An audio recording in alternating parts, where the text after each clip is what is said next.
বন্ধুরা, কখনো কি ভেবে দেখেছো কেন আমরা জীবনে কষ্ট পাই? কেন আমাদের হৃদয় ভাঙে? কেন স্বপ্ন ভেসে যায় নদীর জলে? আসলে প্রতিটি কষ্ট, প্রতিটি ব্যথা, প্রতিটি এক একটি পরীক্ষা, এগুলো আল্লাহ তাআলার পক্ষ থেকে আমাদের জন্য একটি জাগরণ। দুনিয়ার জীবন কখনোই ফুলের বাগান নয়। আমরা অনেকেই মনে করি, যদি আমার অনেক টাকা থাকতো, যদি আমার ভালো একটি চাকরি থাকতো, যদি মানুষ আমাকে সম্মান করত, তাহলে হয়তো আমি সুখী হতাম।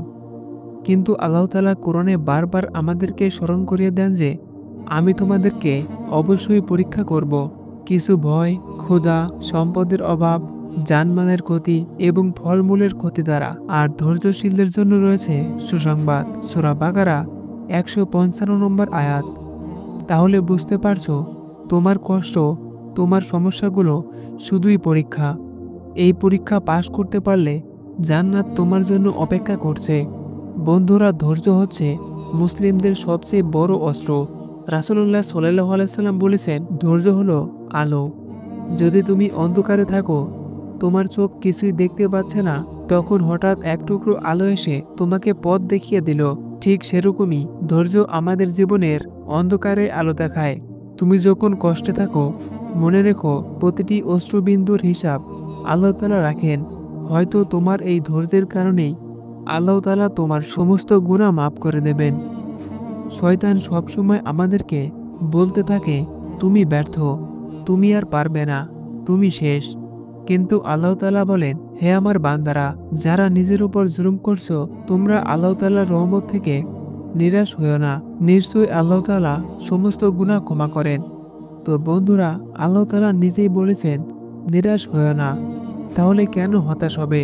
তুমি যত গুনাই করো না কেন, তাওবা করে আল্লাহ তাআলার দিকে ফিরে এসো। তিনি তোমাকে ভালোবাসেন, তিনি তোমাকে ডাকছেন। অনেক সময় আমরা বলি, আমার তো কেউ নেই, কিন্তু আমরা ভুলে যাই যে আমাদের সব সময় একজন রয়েছেন। তিনি হলেন মহান আল্লাহ তাআলা। রাসূলুল্লাহ সাল্লাল্লাহু আলাইহি সাল্লাম বলেছেন, যদি তুমি আল্লাহ তাআলার উপর পূর্ণাঙ্গ ভরসা করতে, তবে তিনি তোমাদেরকে সেইভাবেই রিজিক দিতেন যেইভাবে তিনি পাখিদেরকে রিজিক দান করেন। তারা সকালে খালি পেটে বের হয় আর সন্ধ্যায় ভর পেটে ফিরে আসে।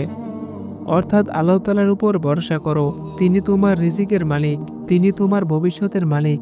আমরা অনেক সময় বলি, আমার মন শান্তি পায় না, কিন্তু আল্লাহ তাআলা স্পষ্ট করে বলেছেন, নিশ্চয়ই নামাজের মাধ্যমে সাহায্য প্রার্থনা করো। যদি তুমি কষ্টে থাকো, নামাজে দাঁড়াও। যদি তুমি দুঃখে থাকো, সেজদায় কান্না করো। একবার চেষ্টা করে দেখো, সেজদায় যে শান্তি রয়েছে তা পুরো দুনিয়ার কোনো আনন্দে নেই। বন্ধুরা, হয়তো তুমি ভাবছো, আমি এত গুনাহ করেছি, জান্নাত আমার হবে না। কিন্তু না, জান্নাত কঠিন কিছু নয়। রাসূলুল্লাহ সাল্লাল্লাহু আলাইহি সাল্লাম বলেছেন, তোমরা হাসি মুখে তোমার ভাইয়ের সাথে দেখা করলে সেটিও সদকা। অর্থাৎ এক টুকরো হাসি দিয়েও তুমি জান্নাত অর্জন করতে পারো। এক গ্লাস পানি কারো হাতে তুলে দেওয়া, রাস্তা থেকে কাঁটা সরানো, পিতামাতার সাথে ভালো ব্যবহার, এগুলোই জান্নাতের পথ। তো বন্ধুরা, ভেবে দেখো, এই দুনিয়ায় কত বছর বাঁচি? সর্বোচ্চ ৬০ থেকে ৭০ বছর, কিন্তু আখিরাত সেটি হবে চিরস্থায়ী। তাহলে আমরা কি জন্য এত দৌড়াচ্ছি? টাকা, নাম, দুনিয়ার আনন্দ, এগুলো সব শেষ হয়ে যাবে। কিন্তু তুমি যদি আল্লাহর জন্য এক ফোঁটা অশ্রু ফেলো, সেটি হবে জান্নাতের টিকিট। বন্ধুরা, মনে রেখো, সত্যিকারের বিজয় হলো যখন তুমি মৃত্যুর পর কবরের অন্ধকারে হাসি মুখে ঘুমাতে পারবে। সত্যিকারের বিজয় হলো যখন কিয়ামতের দিন আল্লাহ তাআলা তোমাকে বলবেন, হে আমার বান্দা, তুমি ধৈর্য ধরেছিলে, আজ তোমার জন্য জান্নাত। এই বিজয় পাওয়ার জন্য আজ থেকে আমাদের পরিবর্তন আনতে হবে। বন্ধুরা, জীবন খুবই ছোট। আজ তুমি হাসছো, কাল তুমি হয়তো কবরে। তাহলে কিসের জন্য এত দেরি? এখনই নামাজ শুরু করো, এখনই তাওবা করো, এখনই আল্লাহ তাআলার দিকে ফিরে এসো।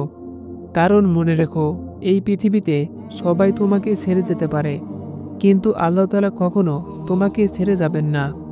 তুমি যতই ভেঙে পড়ো, যতই কষ্ট পাও, আল্লাহ তাআলার দরজা সবসময় খোলা। তুমি শুধু একবার সেজদায় পড়ে কেঁদে দেখো, তুমি অনুভব করবে সত্যিকারের শান্তি কী জিনিস। তো বন্ধুরা, আজকের ভিডিওটি এ পর্যন্তই ছিল। যদি ভিডিওটি ভালো লেগে থাকে তাহলে একটি লাইক দিন এবং চ্যানেলটিকে সাবস্ক্রাইব করুন পরবর্তী ভিডিও দেখার জন্য।